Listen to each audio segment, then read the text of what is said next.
ఓం నమ శివాయ. అమ్మచెరువుమిట్ట జగన్ కాలనీలో వెలిసిన శ్రీ ఉమామహేశ్వర స్వామివారు. స్వామివారు విభూది అంటే పరమ పవిత్రమైన భస్మం. ఇది ఐశ్వర్యకారకం, పాపాలను నశింపజేస్తుంది. సాధారణంగా గోమయ భస్మాన్ని విభూదిగా చెప్తారు.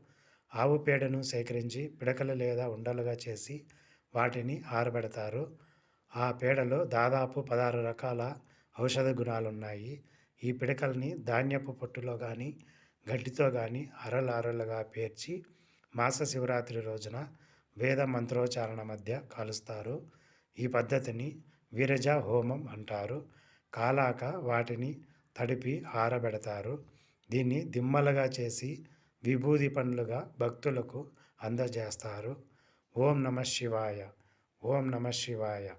ఓం నమ శివాయ.